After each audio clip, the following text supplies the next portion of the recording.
Hi, welcome to FitTech Videos. This is video 2 of the stability ball exercise videos. So in video 1 I took you through the 4 basic body positions, and I also showed you how you can use those body positions in the transitions as a bit of a warm-up. Now I'm going to take you in video 2, I'm going to take you through the seated position and all the various exercises, or some of the exercises that you can do, the basic exercises that you can do in the seated position. So, in the seated position, I'm going to be slightly at an angle so that it gives you a little bit of a side view of what we're doing, and then I'll come facing the camera. So remember, the knees are bent 90 degrees, the toes are, you're not over the toes like that, or you're not far back like that. So it's right there. So you want to be forward so that you can get a bit of stability. And the knees are hip width apart. You don't want them too far apart, you don't want them too close, because then you're not going to stabilize properly. So hip width apart, 90-degree bend, belly button pulled in to the towards the spine, chest out, nice and straight. You don't want to slouch on the ball, you want to sit up nice and straight. Now the very first exercise that you can do is almost like a warm-up exercise, as well as a pelvic floor exercise. When I used to teach core classes, this was a very popular exercise for the ladies, but a lot of the guys don't actually realize the value in this, and it's a very, very good warm-up exercise to get your core going and to get your pelvic floor muscles, because a lot of people think of core as abdominals. Now your core is not just your abdominals. You get your rectus abdominis muscles that run straight down from the sternum all the way to the pubic bone, and those form your six-pack, or your 8-pack, or your keg, like I have. Just a joke. And then you get your transverse abdominal muscles, which lie underneath, and it lies across the body. Then you get your obliques. Now your transverse abdominals, your lower back muscles, your pelvic floor muscles, your rectus spina up the spine, your shoulder girdle muscles, and literally all the smaller stabilizing muscles throughout the arms and legs, they all form your core. So your core is not just lying on your back and doing sit-ups. And that's a big problem. A lot of people say, oh, you got weak abdominal muscles, you got weak core, that's why you have back pain. I disagree with that. I believe that a lot of people's abdominal muscles are too tight because everyone's suggesting that their core is weak, so therefore they do a lot of sit-ups. Now, a weak core does not mean you must do 1,000 sit-ups. It means you're going to stabilize the whole body. Stabilize. Standing on one leg is a great core exercise, and we'll get to that later on in the body weight exercises. Using the ball is a great way to utilize the core. And sitting in this position, getting the body in a great position, just sitting like this, I can feel that everything is tightening. I have to tighten in order to sit in this position. Okay, now the first exercise. I'm going to face the camera now. So, hip width apart, knees 90 degrees, belly button in, shoulders back, nice and straight.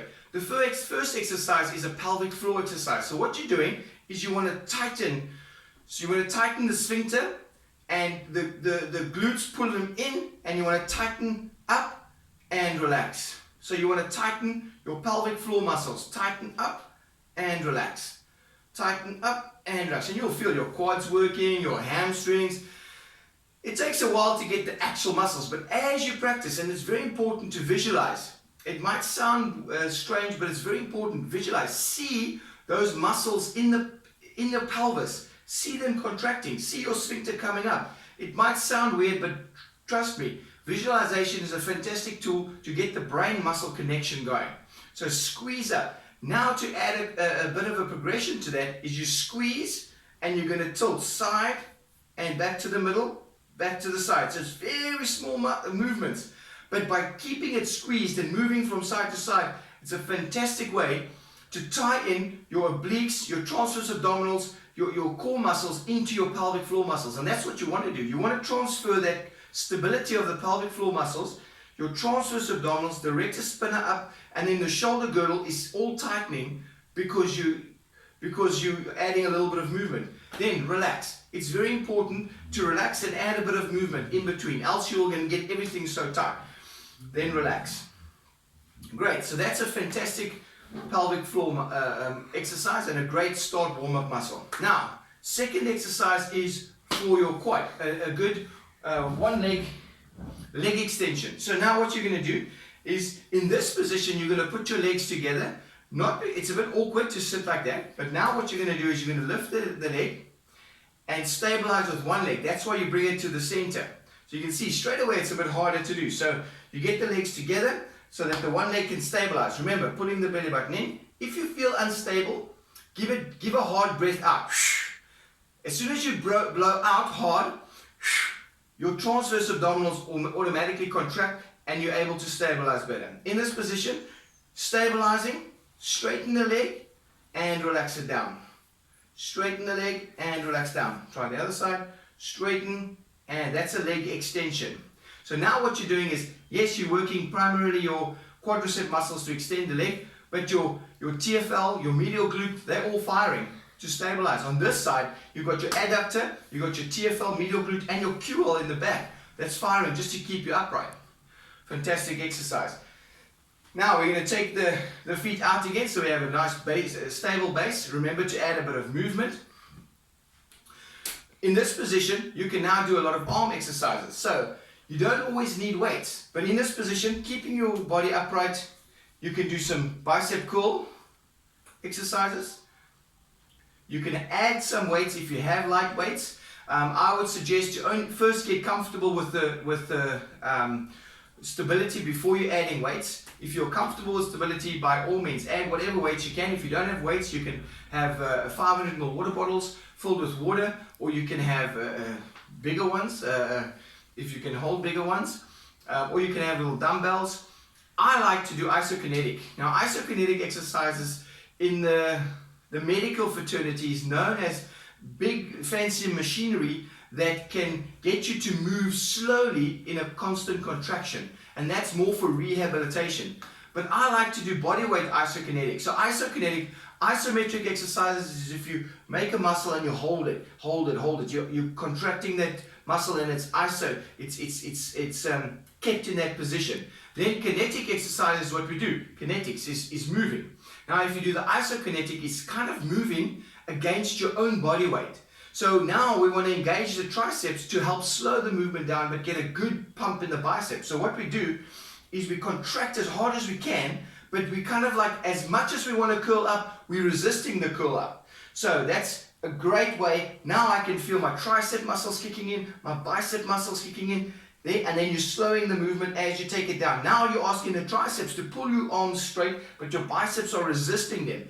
Great. That's a fantastic way to get a really, really good pump in the muscle.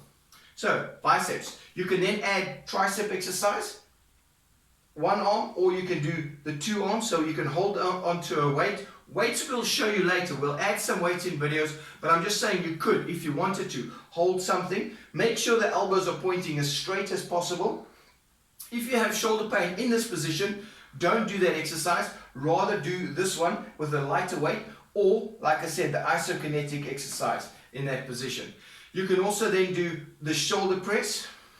You can do the shoulder lateral raises. Now, in this position, make sure the elbow is slightly bent, because if your arm is dead straight, you put a lot of pressure on the elbow, and that's where a lot of tendonitis can come from. So, point the fists out to the front, and again, do that slow movement. Make your lats work against your deltoids. It's a fantastic way of doing it. That's some great exercises that you can use in this position. Now, if you want to add a little bit of a cardio thing to it, and a lot of people look at the stability ball and the last thing they think of is any cardio. But what you can do is very literally just a little bit of a cardio bounce. So now I'm getting my feet slightly in, so there's slightly more than a 90-degree bend at the knee, just for a little bit more support, and now I can use my quads to bounce. What I like to do is you count from 10 to 0, and then you hold for 2 seconds, and then you count from 10 to 0, hold for 2 seconds. And when you hold, you're kind of like just above the ball. So you're counting down, a little bit of a bounce, and then you hold. That's a great way to get, that's a bit of an isometric exercise within a ballistic cardiovascular type workout. Then you can add a bit of boxing. You can either have someone in front of you with focus pads that you can sit and box, especially if you have problems with your legs that you can't put full weight on.